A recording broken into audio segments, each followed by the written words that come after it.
Good morning. Good morning and welcome to Media Pulse, the show where we help you make sense of Thai politics. All right, this week we'll start with something we see as another irony in Thai politics.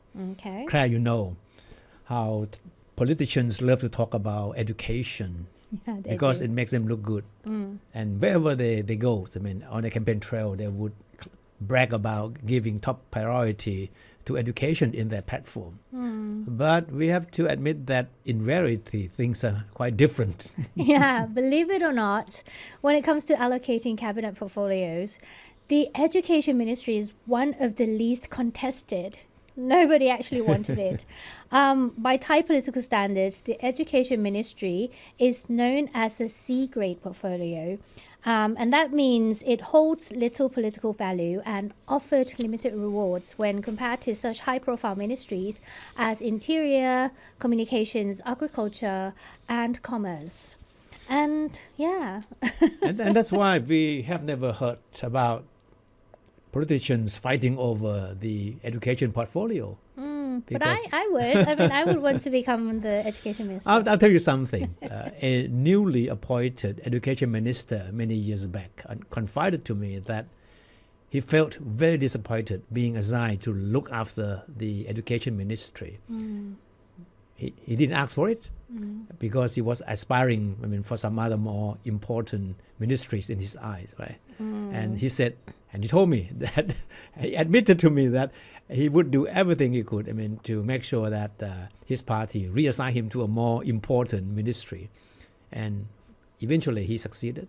It's widely known that the ministries that are often the bone of contention are ministries with huge budgets and potential for investment that would boost their popularity. The popularity of the politicians in charge of these ministries. Well, in fact, the education ministry typically tops the list of annual budget allocations, but much of its budget is tied up in fixed costs like teachers' salaries, school fee subsidies, and maintenance. So that means there is little money left for politicians in charge to start new projects.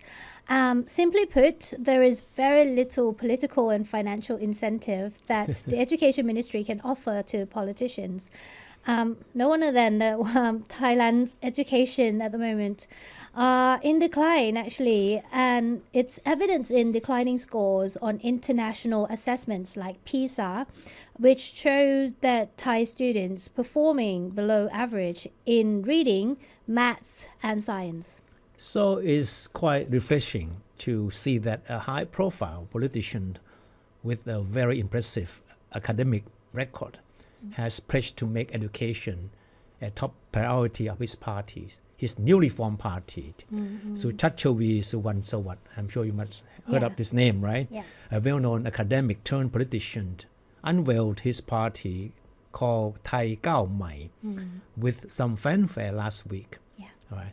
The name of the party, Thai Kao Mai, can be roughly translated as Thailand's new step forward and making education the top priority. And this is what Kun Suchachawi said at the launch of the party. Education is the core of everything. It's a game changer for Thailand. And he said that he hopes to woo voters with his party's education platform in the next general elections expected in either late March or early April. Well, he might become the favorite among younger generations because hopefully, if he make the schools better, then the kids would like him. Yeah. Anyway, he said education is part of what he described as his party 4-arrow policy to jumpstart Thailand. And he admitted to Thai PBS World that he was inspired by the so-called 3-arrow policy of Japan's late Prime Minister Shinzo Abe to revitalize the country's economy. And Suchachawi said that his 4-arrow policy is designed to improve education and use new technology to help small and medium-sized enterprises and startups. And it also aims to improve the quality of life and stamp out corruption. And Suchachawi also said that the populist policies implemented by government in the past have done nothing to help the country move forward. He described the country as being in the stage of a coma, That's very, very frightening, right? And he believed that education is the only long-term answer to most, if not all, of the country's ills. Right? So Chattowi is now 53, still young, right? And he was the president of King Mongkut's Institute of Technology, Lat Krabang, before entering politics. He ran unsuccessfully as a candidate in Bangkok's governor election in 2022 under the banner of the Democrat Party. And he resigned from the party in July this year to join the newly formed Thai Kao Mai party.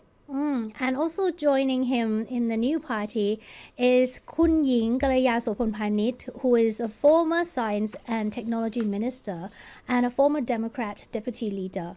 Suchachawi told Thai PBS World that his party is open to joining a future coalition if it is given a chance to oversee education, technology, and innovation.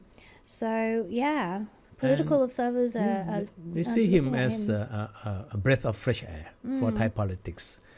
But they believe that even though the party may have an appeal with urban voters, especially with the education platform, the party would have difficulty making inroads into rural constituencies, which we know are often dominated by the so-called Bhumjaithai, big families, clans of influential politicians, local ones.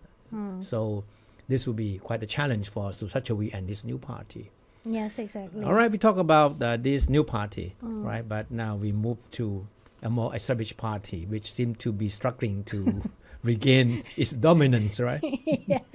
Well, it was a pep talk that the Pheu Thai party of former Prime Minister Pathongthhan Shinawatra very much needed. The party has seen nothing but bad news ever since it became the core of the coalition government. So that was after the general election in 2023. It started with the ouster of Sethar Thavisin as Prime Minister by the Constitutional Court after less than 1 year in office. And then his successor, Pathongthhan, suffered the same fate a year later as a result of her disastrous phone call with the Cambodian strongman Hun Sen. And just a week later, in early September, her father, Pathongthan's father, Kun Thaksin Shinawatra, the former Prime Minister, and who is known as the de facto leader of Pheu Thai party, was ordered back into jail to serve his 1 year sentence. And amid all that, the party was hit with a string of defections, and more MPs and members are believed to be waiting in line to leave the party and join other rival parties. So this is quite a challenge for Pathongthhan and her successor, whoever he or she will be, to stop the bleeding. Yes, and the question, I guess, now is the party, which has won every single election in the past 2 decades, now on the verge of obliteration, as many political observers and media outlets have predicted. Addressing a major gathering of the Pheu Thai party members a few days ago, Pathongthhan admitted that people had doubts about the future of her party. And this is what she said in her speech, a pep talk, I would say. Pep talk. There are people out there saying that Pheu Thai party is at its dead end, that the party is going to be wiped off in the upcoming election. Okay, and she seemed to be admitted that there were strong doubts even among the rank and file of the party about the future of it. And in fact, it was the first major meeting of the party MPs and members since Pathongthhan was ousted as Prime Minister by the Constitutional Court in late August. And political observers believe that the meeting was essentially designed to be a morale booster for Pheu Thai party members who are growing more and more uncertain with the future of the party. Yeah, the meeting was actually held under the theme Reinventing Pheu Thai, Reinventing Thailand, during which Pathongthhan expressed confidence that the party will make a strong comeback through the next general election. And Pathongthhan also unveiled the first batch of the 185 candidates for the election, which is expected to take place either late March or early April next year. Now, despite all the doubts and anxiety, the party's leadership is still optimistic that it will do well in the next elections. Yeah. To the extent that the former communication minister and the key figure of the party, Kun Suriyat Jung Rung Leung Kit, predicted that the party would sweep as many as 200 MP seats in 200? 200 seats Okay, in the next that's- elections. Aim high. And that's quite a projection, a very ambitious projection by Kun Suriya Jungdungdungkit, Yeah, right, who is now the director of election, the election director of the party. Ambitious because look at the number of the MPs the party has now. It has just 140 MPs, Yes. and many of them are very likely to defect to other parties leading up to the next elections. Yes. So political observers believe that Kun Suriya's projection is too ambitious, largely because of the party's lackluster performance as the core of the Pathongtan coalition government. And of course, you remember the disastrous phone call that Pathongtan made with the Cambodian didn't help. strongman Hun Sen, No. right? That didn't help. No, that didn't help. Well, in fact, if you do the maths, if you're aiming for 200 MPs in the House, you're going to need to have more than 200 MP candidates in order to win the election. But anyway, I don't know how they do the maths, but that's what he said. Anyway, Pheu Thai, which prided itself on being a pro-democracy party, also disappointed many of its supporters by joining hands with the pro-military parties in forming the short-lived coalition government.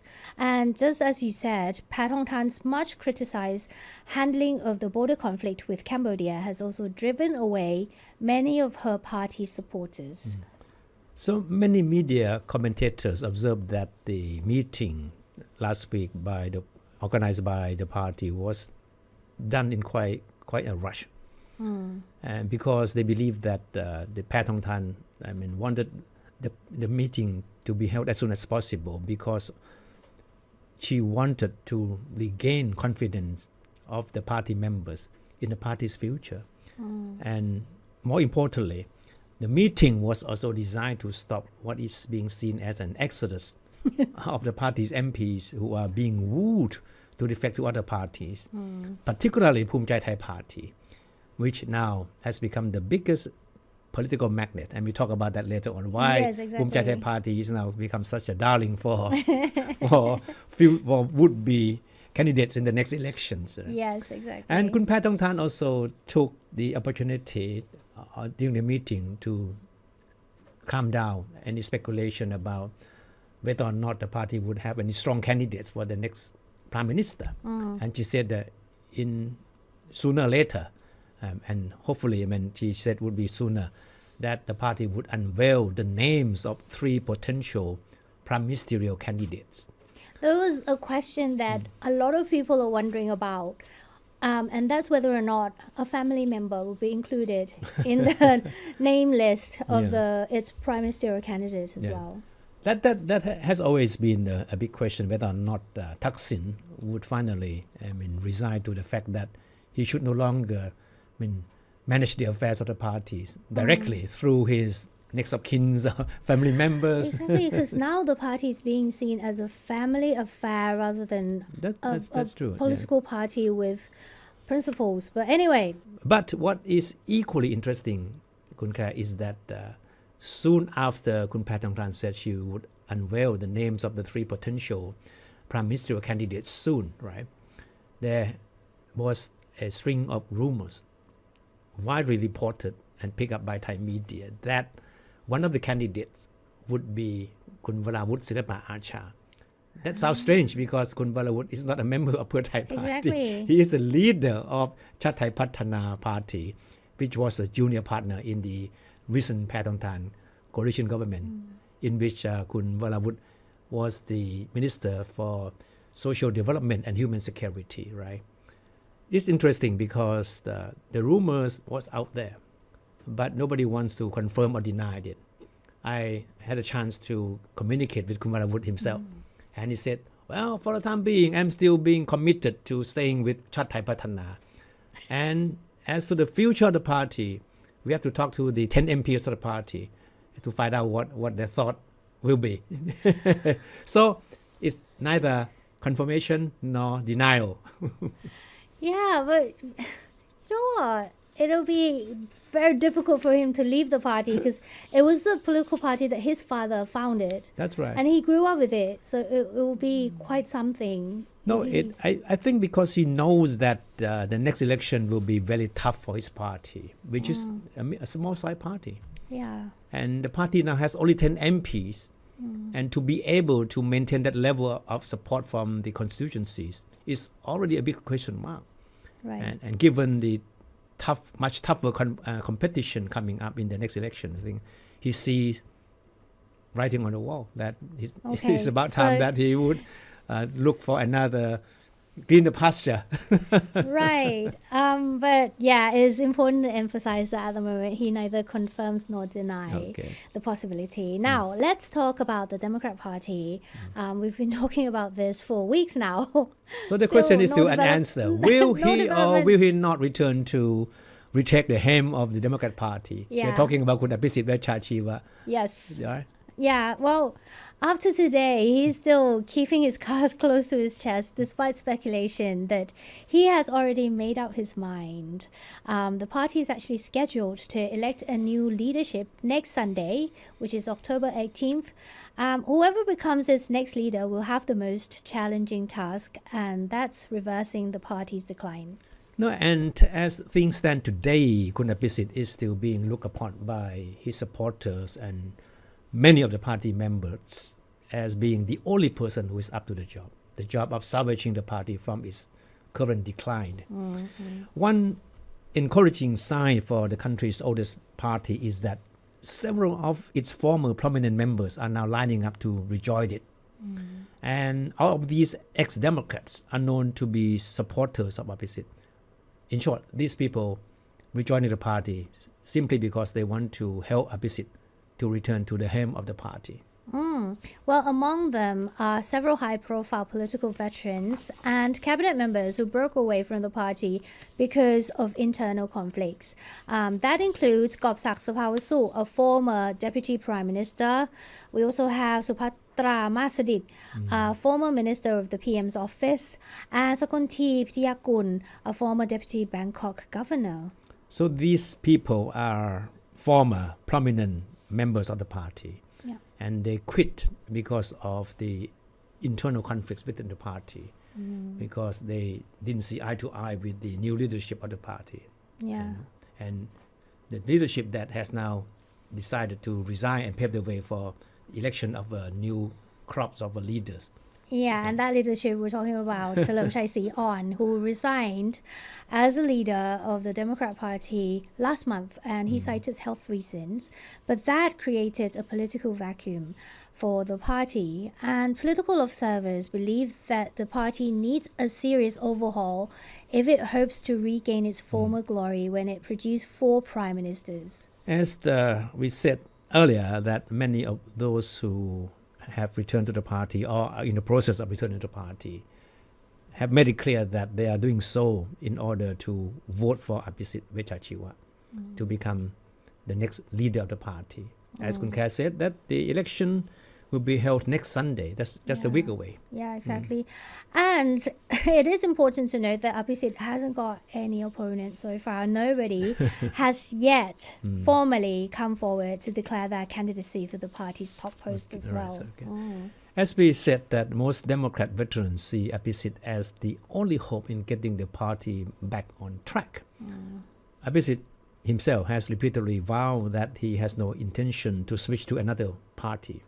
That's the question he has been asking repeatedly after he left the Democrat Party.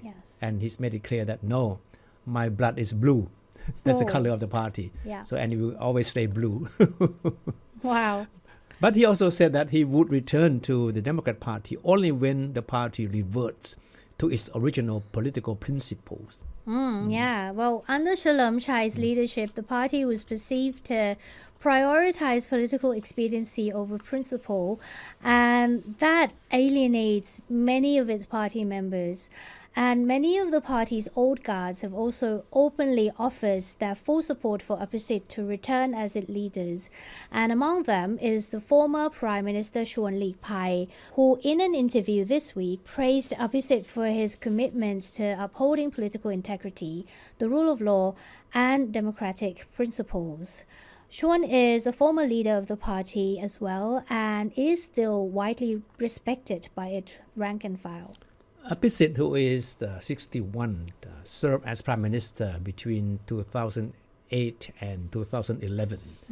He led the Democrat Party from 2005 until he resigned following the party's poor performance in the 2019 election. He left the party in 2023 after it elected Thepchai as leader. Amid his concern, the party was deviating from its political ideology. Under Thepchai and its new leadership, the party later joined the government led by the Pheu Thai party, which was once the Democrat Party's nemesis. And, torn by internal conflicts, the Democrat is already a pale shadow of its old self. It now has only 25 MPs in the House of Representatives, which is a sharp contrast from 165 MPs it had when Apisit was the party leader in 2007. The poor performance in the last general election was attributed to the lack of appeal and clear political stand of its leadership under Thepchai. If Kun Apisit really makes it back to the party, the Thai media have speculated that Kun Nonpan Lamsam, the president of the Football Association of Thailand, will be approached to help Apisit in reviving the Democrat Party by becoming its Secretary General. Well, Nonpan has been making headlines with her roles in sports, and she's 60 years old and is a former businesswoman and is no stranger to politics as well, because she was a long-term member and a deputy secretary general of the party before quitting. She was earlier reported to be planning to vie for the party's top post herself following Thepchai's resignation. And now her supporters are waiting to hear whether she would be content with being number 2 of the party under Apisit. Now that we have talked about 3 parties, Yes. right, it would be a sin not to talk about the man of the hour, The favorite. and the party that has become the biggest magnet these days, right? We are talking about Kun Anutin Charnvirakul, the Prime Minister, and his party, Bhumjaithai party. Yeah, it's been in office for just over a month and seems to be gaining a lot of popularity among Thai politicians. Media reports suggest that his Bhumjaithai party is now the biggest political magnet, attracting MPs from other political parties, and is projected to be a major player in the next election. Hardly a day goes by without some MPs of certain parties wanting or making clear that they want to join Bhumjaithai party. Yes. We have many, but today we're going to talk about Ekanath Phompan because I think he's interesting. He was the former Minister of Industries in Pathongthan Shinawat's government. And it's not just Ekanath who is joining hands with Anutin. He is also bringing scores of MPs from the United Thai Nation Party as well. It is important to note that the party was formed by supporters of the People's Democratic Reform Committee, or better known as PDRC, or even better known as the Yellow Shirts Movement. Yeah, we all know that. So when it joined the Sethar Thavisin coalition last year, there was some kind of backlash from its original supporters.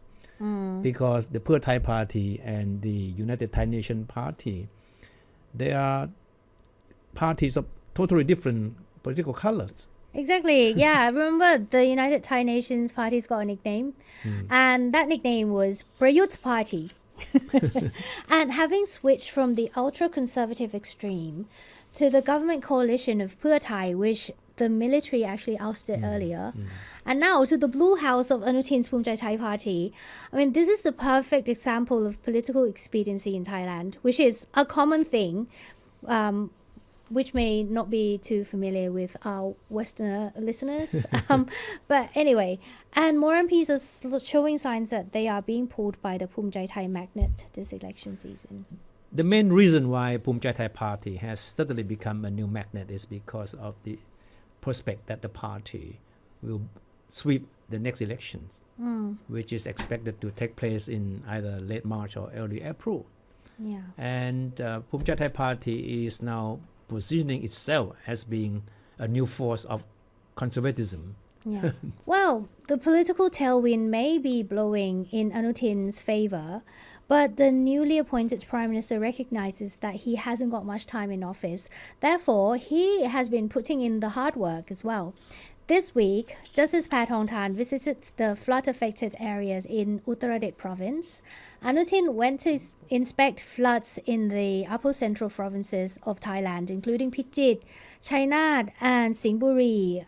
In fact, he has been making many trips to visit the flood-affected areas since taking office. And some news commentators view it as his way of reaching out to people, which is an added benefit, I guess, while also performing his duty as the premier. No, and on top of the office work and road trips, Prime Minister Anutin still goes on his flying missions, as he has been doing for many, many years now. Yeah.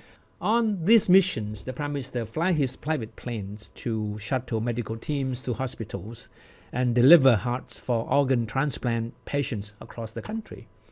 Yeah, so once seen as the Prime Minister in waiting, now that he's actually running the country, the next question is, will he be able to secure the seat in the upcoming elections? Now, of all the potential prime ministerial candidates, Anutin is now being seen as the strongest contender. He's doing well. So, yeah.